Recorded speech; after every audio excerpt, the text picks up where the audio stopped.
अस्सलाम वालेकुम।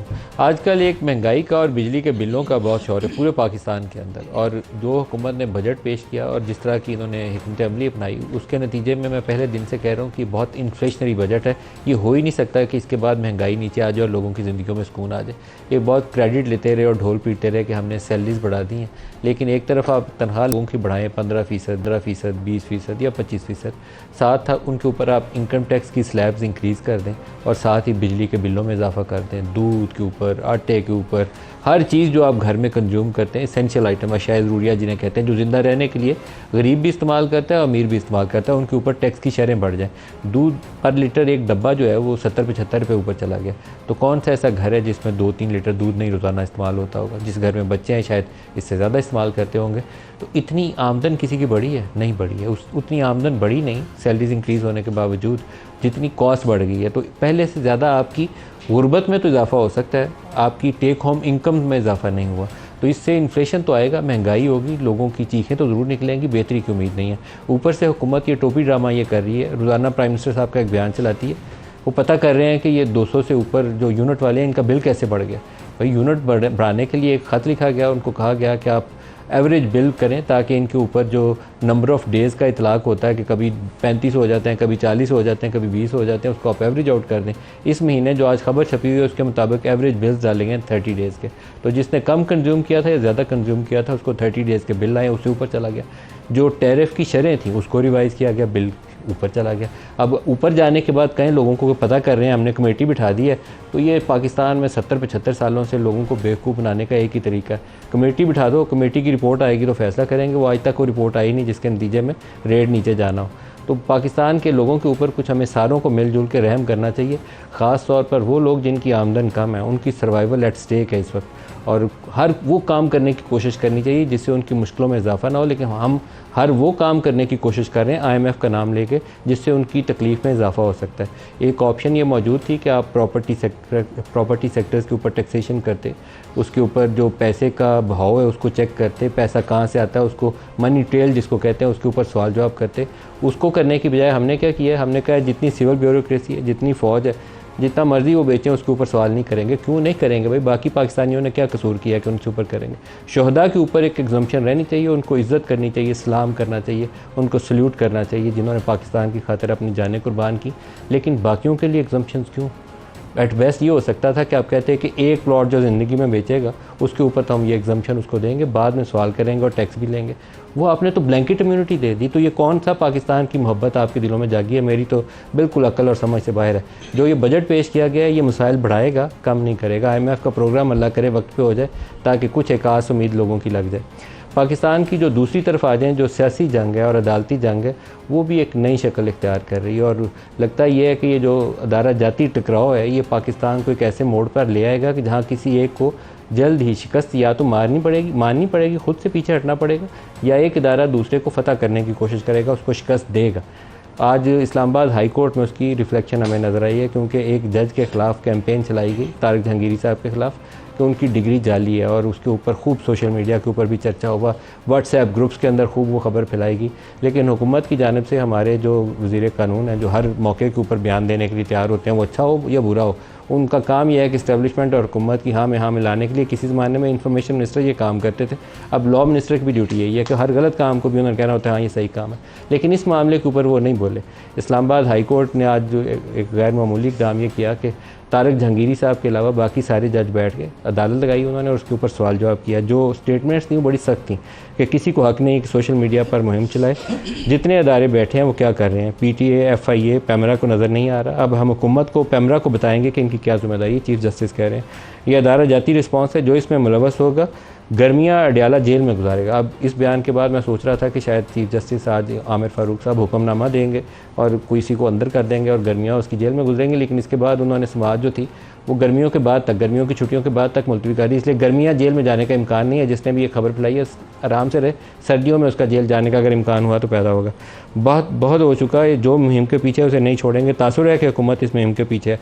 जस्टिस गुल हसन साहब कह रहे हैं हुकूमत की खामोशी बताती है कि इसमें शामिल है। जजेस के खिलाफ मुहिम चली, हुकूमत ने कोई एक्शन क्यों नहीं लिया? वज़ीर कानून और अटॉर्नी जनरल ने इसके ऊपर बात क्यों नहीं की? इसका मतलब यह है कि आप इसको इंडोर्स कर रहे हैं।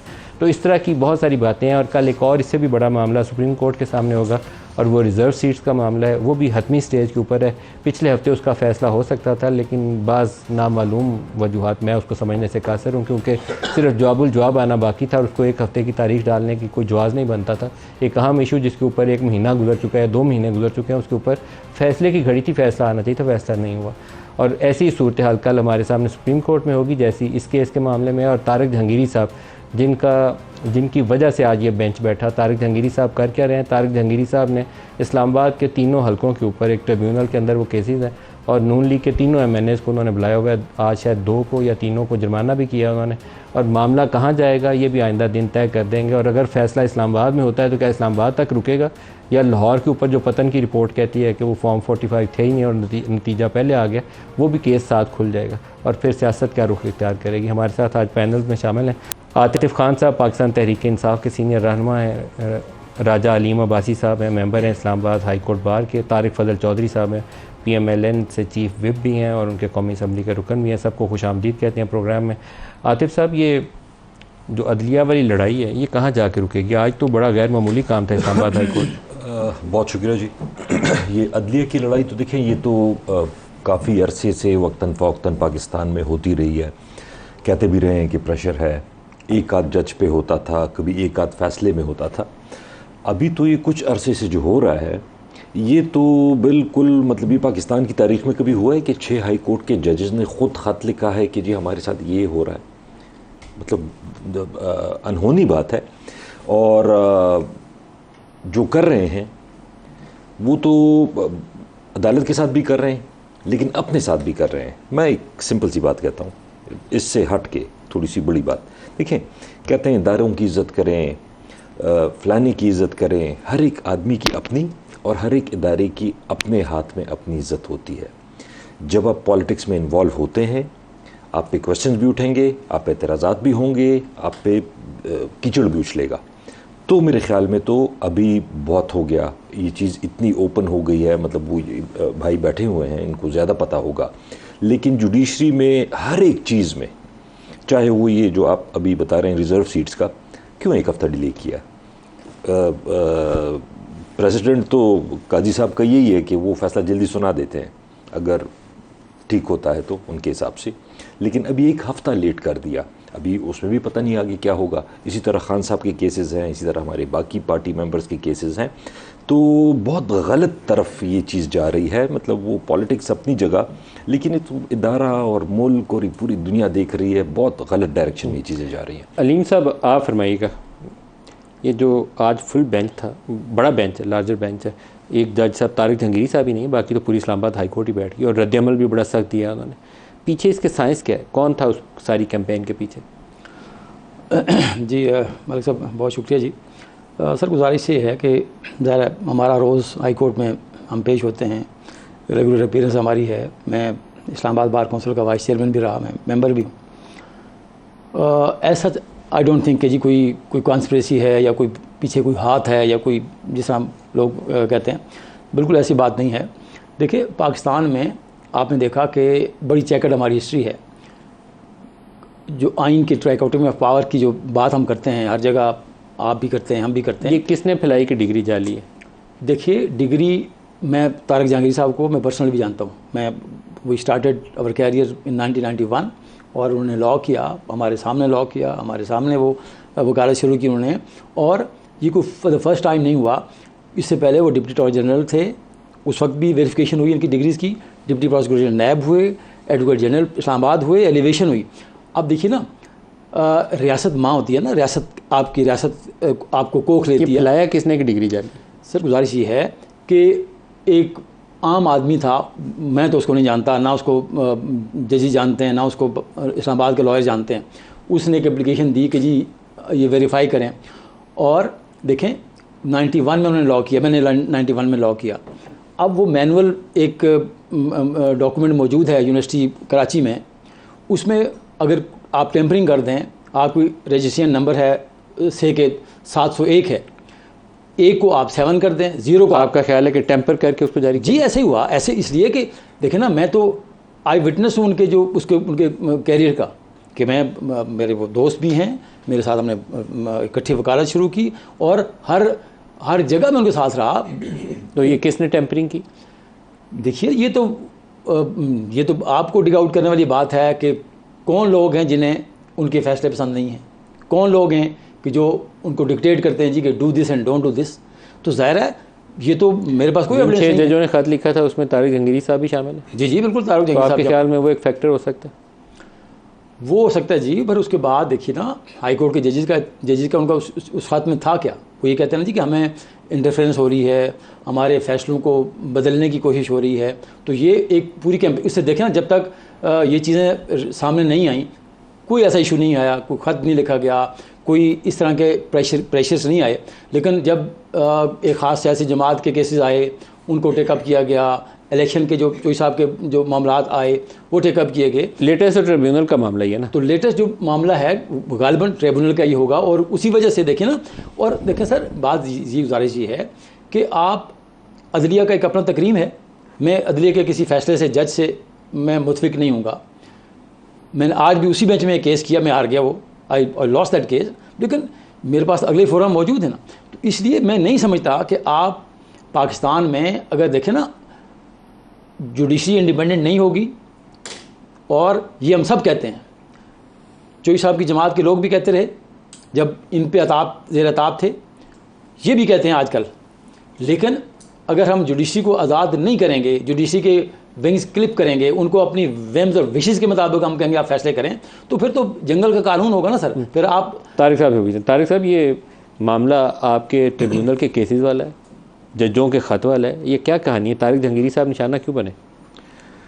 मलिक साहब, गुजारिश ये है कि तारिक जहांगीरी साहब जो हैं वो, जैसा कि अभी मेरे भाई अलीम अब्बासी साहब बता रहे थे कि उनका जो कैरियर है बतौर वकील के, वो तकरीबन सारा इस्लामाबाद में ही गुजरा है। क्रेडिबल शख्सियत के हामिल हैं और एक ऑनेस्ट और कम्पिटेंट जज हैं। बाकी ये बात कहना कि ट्राइब्यूनल के केसेस वो सुन रहे हैं, मेरा ख्याल है इसके अलावा भी अगर सैकड़ों नहीं तो कम अज़ कम, हज़ारों नहीं तो कम अज़ कम सैकड़ों केसेस ज़रूर इस वक्त उनकी अदालत में पेंडिंग है। इस वक्त आपका केस लगा हुआ है सामने? नहीं, हमारा भी लगा हुआ है। One of the many thousands cases, हज़ारों में है जी, सैकड़ों में है, हज़ारों में है। तो हज़ारों में से हमारे भी 3 केस लगे हुए हैं, इसलिए इनको पिन पॉइंट करना, मेरा ख्याल है ये टारगेट किलिंग आप करने की कोशिश कर रहे हैं। आज आपको 20,000 जुर्माना भी हुआ है। हमें आज जुर्माना हुआ है ना आपको? तारिक जहांगीरी साहब ने किया। देखिए, बात ये है मलिक साहब के ट्राइब्यूनल ना पाकिस्तान की तारीख में पहली दफ़ा बने हैं, और ना जो वो क्या कहते हैं जंग के सिपाही होते हैं उनके लिए कोई घोड़ा, तलवार, बंदूक, पिस्तौल नया होता है। सियासी बंदे के लिए तो इलेक्शन के मैदान में उतने हर दफ़ा ट्रिब्यूनल में केस जाते हैं। मैं आपको यही अर्ज कर रहा हूँ कि मैं 2002 लेकिन इलेक्शन आपका केस बात मुकम्मल कर, तीनों लोगों का केस इस वक्त मैं अर्ज कर दूँ वो आप मुझे बात ही नहीं करने दे रहे। तो ये मैंने इसलिए मिसाल दी कि हम सियासी सिपाही हैं, ट्रिब्यूनल हमने कोई पहली दफ़ा नहीं देखे, केसेस भुगते हैं। मैं पहली दफ़ा 2008 में मेरा सबसे पहले नोटिफिकेशन जो है वो चैलेंज हुआ। आज आपको जुर्माना क्यों हुआ? जुर्माना इसलिए हुआ कि मेरा जो जवाब दावा दाखिल होना था, रिप्लाई जिसे कहते हैं, उसमें कुछ ताख़ीर थी। तो वो ताख़ीर की वजह से, और उसकी भी कुछ टेक्निकल वजूहात थी, लेकिन वो मैंने खुद रोस्टर पे जाके बयान की, उन्होंने एक्सेप्ट की, हमें टाइम दिया, लेकिन उन्होंने टोकन जुर्माना 20,000 रुपये किया। जुर्माना किया आपको? क्योंकि आपसे हम पिछली दफ़ा भी सवाल पूछ रहे थे तो आप कह रहे थे अदालत में जवाब देंगे, आपको क्यों जवाब दें? तो आपने अदालत को जवाब नहीं दिया। आज आपको 20,000 रुपये जुर्माना किया उन्होंने। नहीं, देखिए उसकी वो टेक्निकल, मैं तो 20,000 जुर्माना नहीं कर सकता था, उन्होंने अदालत ने कर दिया। 20,000 के पीछे पड़ गए। टेक्निकल रीजंस ये थी कि जवाब डिले इसलिए हुआ था। अब ज़ाहिर है ये अदालत तो है नहीं कि मैं उसकी डिटेल में जाऊँ, लेकिन बीच में ट्राइब्यूनल चूँकि चेंज हुआ था और उस वजह से अभी आज के दोबारा उसी ट्रिब्यूनल हमारी पहली तारीख की कोशिश की थी। नहीं, कोशिश नहीं की थी, हमने बकायदा दरखास्त दी थी, कोशिश हो गया था। अच्छा, ये भी आप देखें कि ये भी आपका एक आईनी हक है। ये ट्राइब्यूनल की चेंज करने की दरखास्त जो है ये किसी शख्सियत के ख़िलाफ़ नहीं होती, और हमने कैटेगरी के लिए बात की थी कि ये जज साहब के ख़िलाफ़ नहीं है। जो अदालती कार्रवाई का जो प्रोसीजर है हमें उस पर एतराज़ है, और वो एक वैलिड एतराज़ था। ECP ने उसको एक्सेप्ट किया, चीफ जस्टिस साहब ने उस ऑर्डर को सस्पेंड कर दिया, और दोबारा हम ट्रिब्यूनल के सामने पेश हुए। So we are following the law, the procedure, और उसी के तहत हम चल रहे हैं। आतिफ साहब, जो तारिक फजल साहब ऑनरेबल आदमी है, मैं किसी भी हवाले से इनको नहीं चाहूँगा कि मेरे प्रोग्राम की वजह से इनके ऊपर कोई ऐसा तासुर जाए, लेकिन 3 हलकों का एक मुतनाज़ा केस है।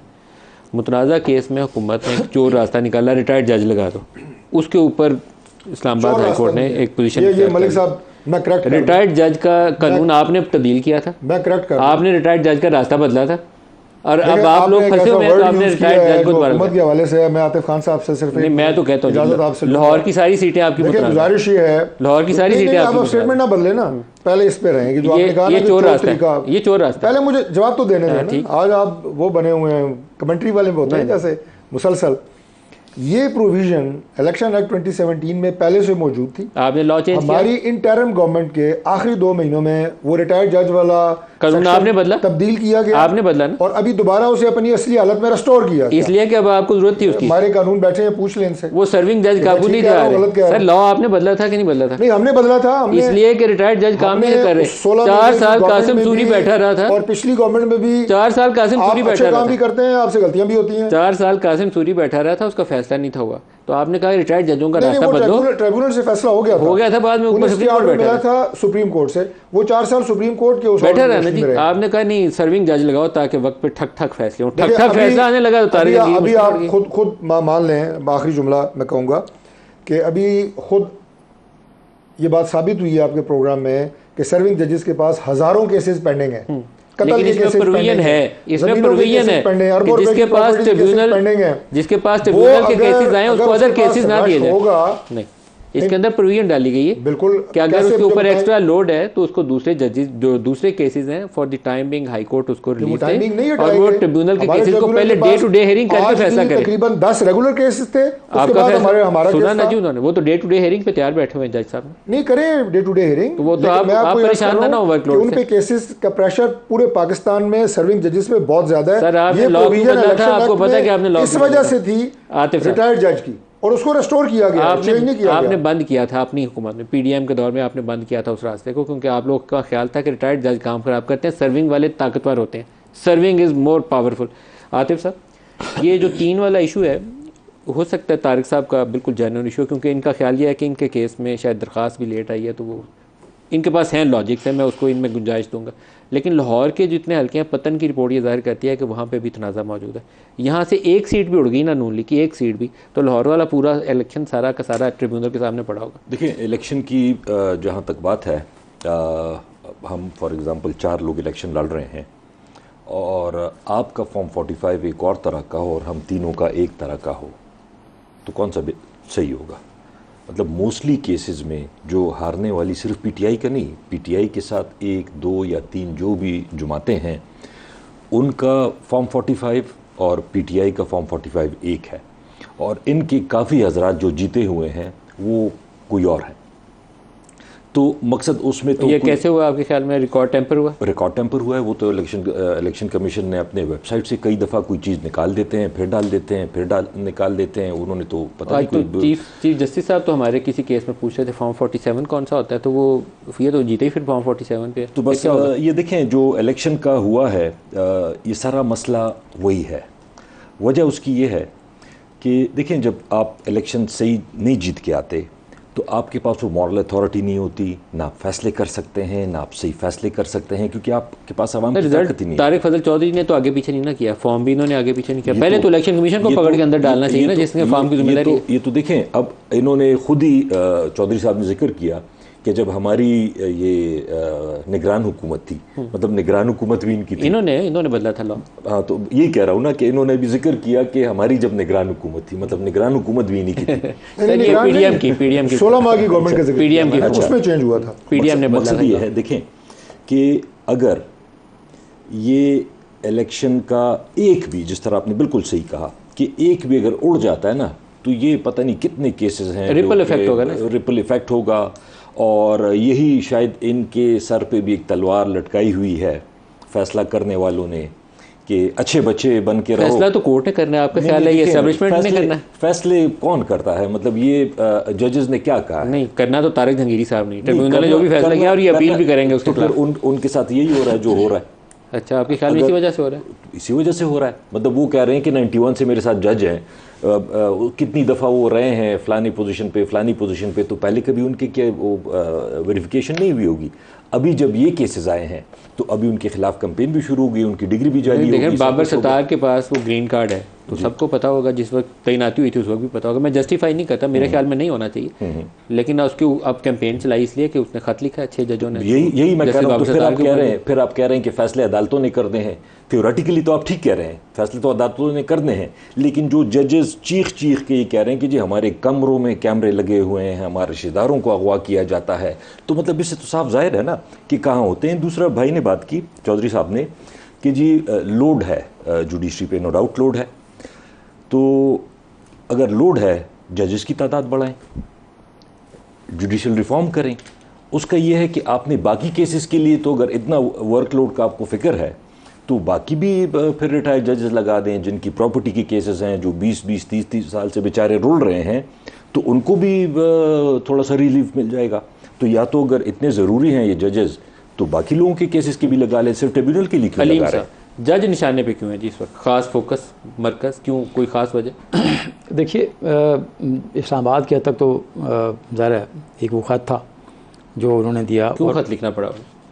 माजी में तो कहते थे ये जजेस और जनरल्स का गठजोड़ होता है, यही कहते थे जी होता है, लेकिन दोनों मिलकर पॉलिटिकल गवर्नमेंट को उठा के परे फेंक देते थे। मैं चूँकि जितने भी जजेस इस्लामाबाद हाई कोर्ट के हैं इनमें से मोस्टली हमारे मेंबर्स बाहर भी रहे, हमारे साथ कुलीग भी रहे, और मैं अतर मुल्ला साहब जो हमारे देन चीफ जस्टिस थे, मैं उनको बड़ा क्रेडिट देता हूँ कि जब ये जजेस को एलिवेट किया गया तो उन्होंने उन एजेंसीज़ की रिपोर्ट पर रिलाई नहीं किया।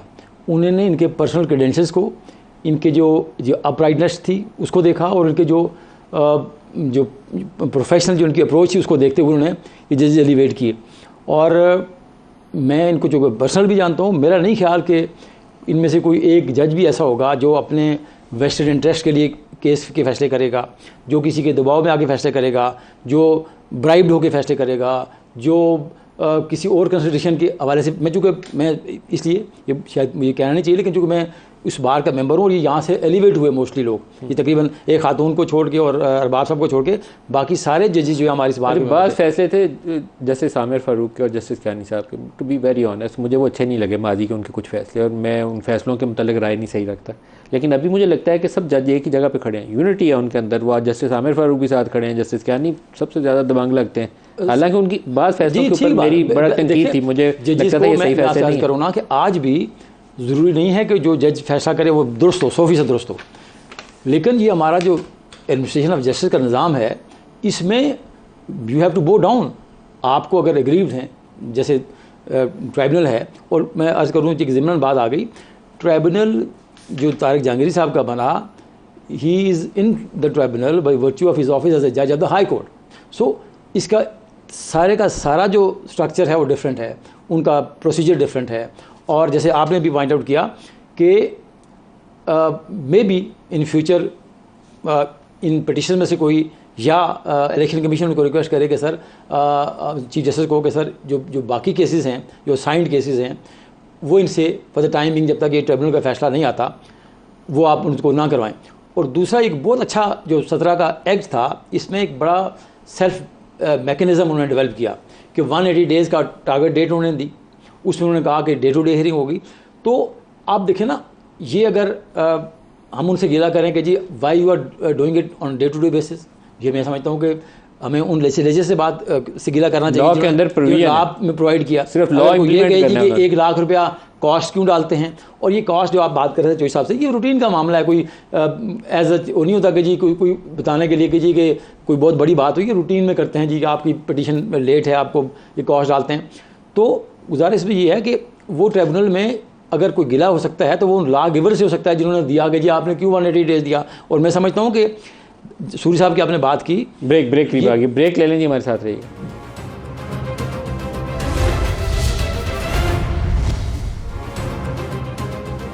प्रोग्राम में दोबारा खुशामदीद कहते हैं। तारिक साहब, जो रिज़र्व सीट वाला मामला है वो शायद इस वक्त इतना थॉर्नी इशू है कि आपकी पूरी सियासत का रुख बदल देगा। आपकी 2/3 मेजॉरिटी भी उसी से जुड़ी हुई है जिसके ऊपर आप कुछ आईनी तरमीम करना चाहते हैं। कल उसका फैसला भी सुप्रीम कोर्ट के सामने, कल नहीं आया तो परसों आ जाएगा, इससे आगे जा नहीं सकता। क्या तवक्कुआत है आपकी? देखिए, ज़ाहिर है वो प्योरली एक टेक्निकल केस है और किसी की ख्वाहिशात के ऊपर तो सीट किसी को दी नहीं जा सकती, और जो कवानीन जो इलेक्शन एक्ट में पाकिस्तान के आइन में मौजूद हैं उसी के तहत ही वो फ़ैसला होना है। हम ये समझते हैं, और हमारा जो आर्गूमेंट है वो बड़ा दलील रखता है, अपने अंदर वज़न रखता है कि चूँकि पाकिस्तान तहरीक इंसाफ के आज़ाद अरकान एक ऐसी जमात में शामिल हुए हैं जिसने खुद इलेक्शन ही नहीं लड़ा, उसके अपने सरबराह ने भी आज़ाद हैसियत में इलेक्शन लड़ा है, लिहाजा टेक्निकली वो सीटें उन्हें नहीं दी जा सकती। ये हमारा स्टैंड है, इसी के ऊपर हमारे वकला ने आर्गूमेंट किया और हमें कभी उम्मीद है कि वो फ़ैसला हमारे हक़ में होगा। ये उसका टोटल क्रक्स है। लेकिन सर आप ये सोचते हैं कि इलेक्शन कमीशन ने पीटीआई से इलेक्शन सिंबल लेकर इस सारे खेल की बुनियाद रखी, सुप्रीम कोर्ट ने उसकी तौसीक कर दी, तो बुनियादी तौर पर ये सारे उसके अंदर हिस्सादार बन गए। अब सुप्रीम कोर्ट ने कह दिया हमने ये कहा ही नहीं था इनसे इलेक्शन सिंबल आप वापस लें, हमने तो पार्टी से सिंबल वापस लिया था, इनके अरकान को आप सिंबल दे सकते थे, तो इलेक्शन कमीशन ने गलत इंटरप्रटेशन की, तो केस तो सारा धराम से वहीं पर ख़त्म हो जाता है कि कसूरवार तो इलेक्शन कमीशन है, सुप्रीम कोर्ट का वो फैसला है, तो इन्हें वापस जाना पड़ेगा करेक्शन के लिए। देखिए, अगर कोई इस तरह का सुप्रीम कोर्ट के जजों ने कहा ना कि इलेक्शन कमीशन ने गलत इंटरप्रिटेशन की, तो अब सुप्रीम कोर्ट ने तो उस मामले को खुद खोल के सामने रख दिया, ये तो सारा मामला आगाज़ ही गलत होते हुए। मलिक साहब, दो अलग बातें हैं ना।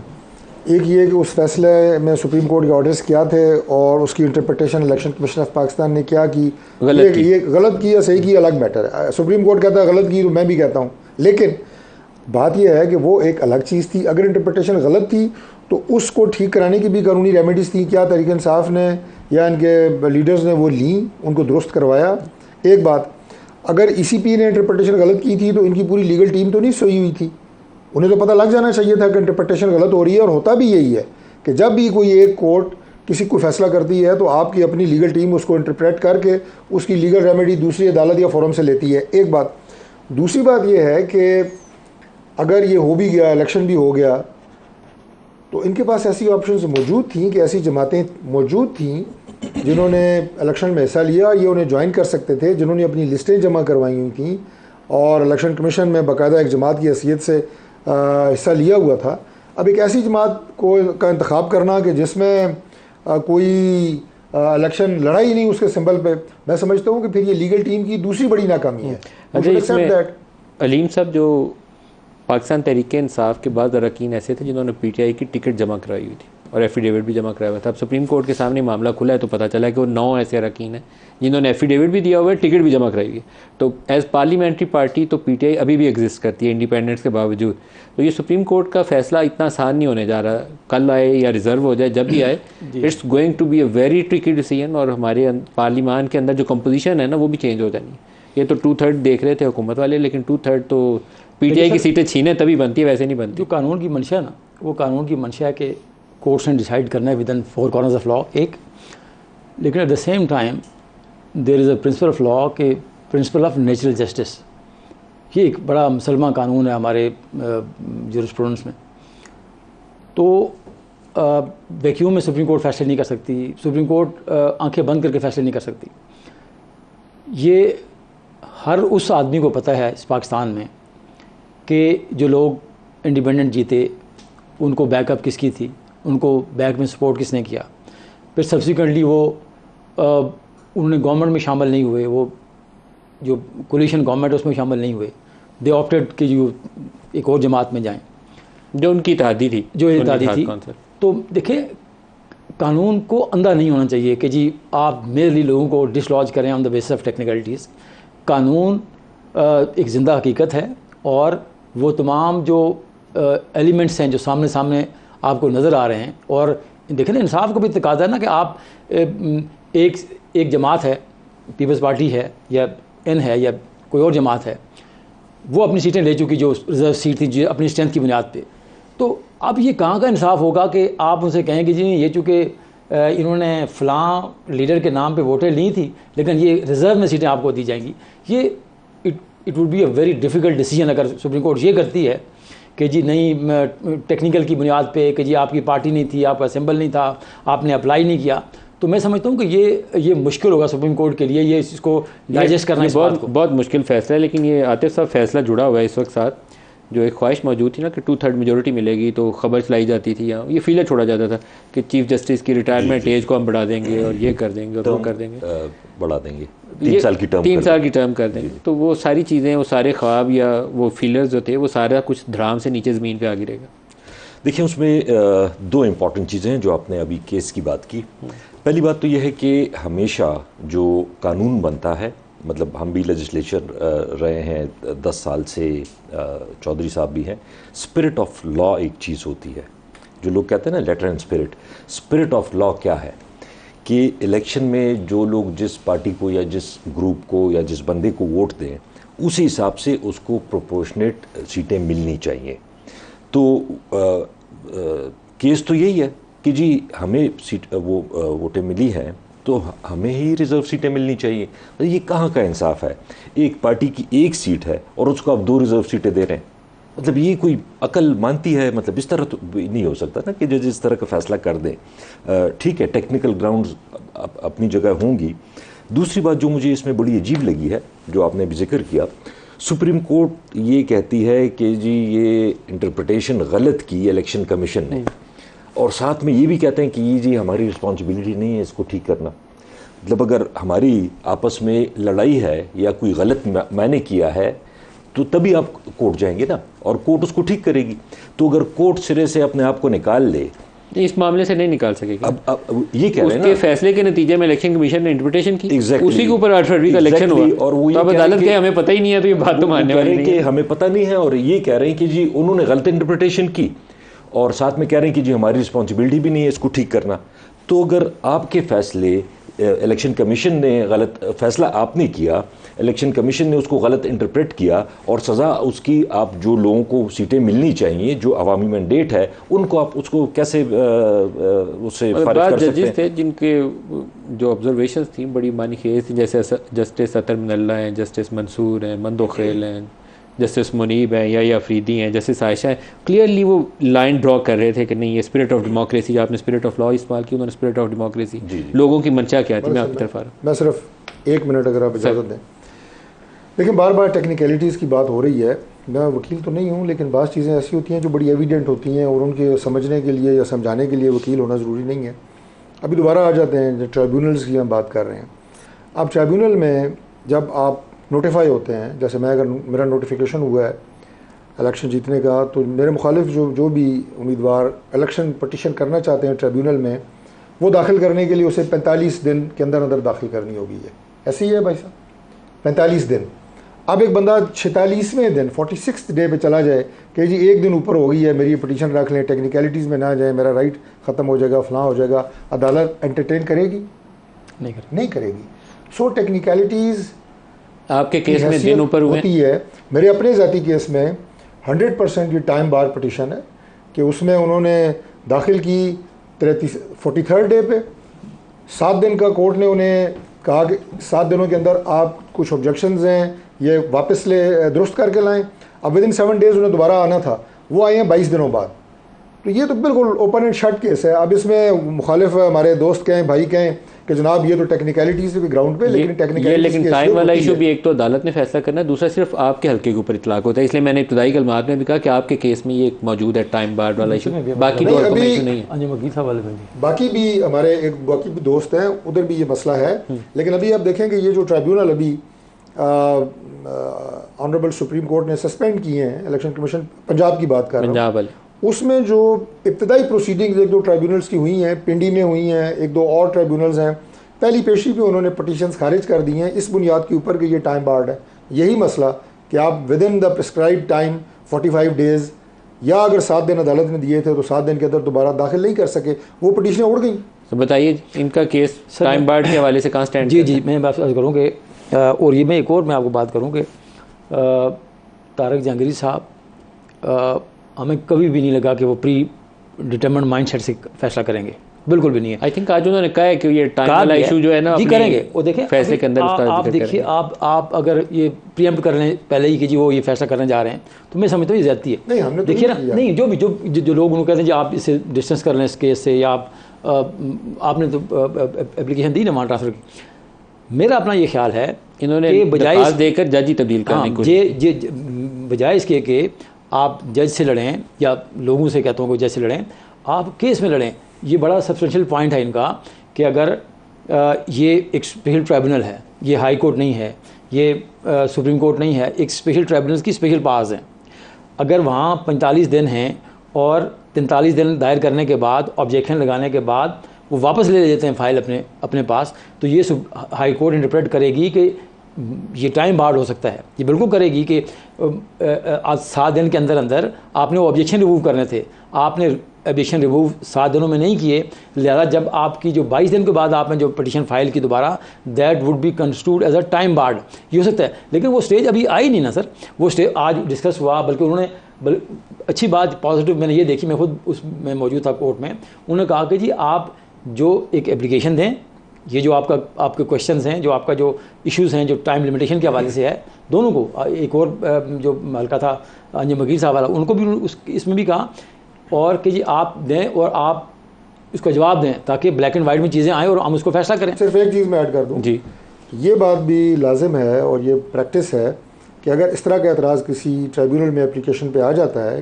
किसी पटिशन पे आ जाता है, तो जज साहब पहले डिसाइड करते हैं उस एतराज़ को, मेंटेनेबिलिटी पे, जिसके ऊपर आज आप चाह रहे थे कि फैसला हो पहले ये डिसाइड होगा कि टाइम बार है कि नहीं। जज साहब ने कहा ना कि अपने फैसले के अंदर उसका जिक्र करेंगे, यहीं पे ख़त्म हो जाएगी। हालांकि ट्राइब्यूनल के ऑर्डर के ऊपर हम जवाब दावा जो है वो जमा कराएंगे। हमारी नेक ख्वाहिशात आपके साथ हैं, लेकिन जज साहब ने आपके कागज़ पूरे चेक करके फैसला करना है, ये आपका जिम्मेदारी है। सर मेरा ख्याल है मेरा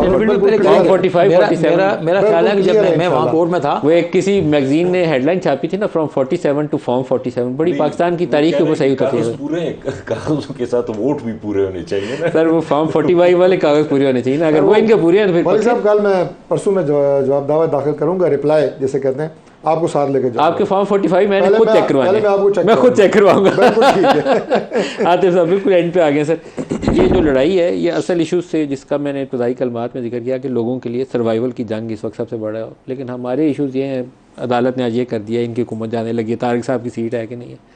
मेरे एज ए जर्नलिस्ट लोग सुनना भी चाहते हैं इस मसाले को, लेकिन इस लड़ाई के अंदर वो इकॉनमी वाला इशू कहीं दब जाता है, जिसके ऊपर बात आपकी बिल्कुल सही है, लेकिन असल फिर अगर ये सारे मसलों को देखें ना, या इसके हल को देखें, कोई भी इकॉनमी, मतलब मुल्क चलता है पैसों से, और पैसे आपके पास, हुकूमत के पास तब आते हैं जब इकॉनमी चलती है, बिजनेस होता है, हुकूमत को रेवेन्यू आता है, और वही रेवेन्यू फिर लोगों पे लगाती है, इन शेप ऑफ सब्सिडी हो या जो भी हो। लेकिन इस वक्त मुल्क क्या चल रहा है, SIFC में अभी तक $1 नहीं आया, प्राइम मिनिस्टर साहब जगह जगह फिर रहे हैं, हर जगह से यही आता है कि जी पॉलिटिकल स्टेबिलिटी जब तक नहीं होगी उस वक्त तक कुछ तो भी नहीं पहली हो शर्त सकता। सियासी इस्तेहकाम है, जिसके बाद कुछ आएगा, इसके बाद सब कुछ होगा, इससे पहले कुछ नहीं हो सकता। आतिफ खान साहब, राजा अलीम अब्बासी साहब और तारिक फजल चौधरी साहब, आपका बहुत शुक्रिया। आज के लिए इतना ही इजाज़त दीजिए। अल्लाह हाफ़िज़।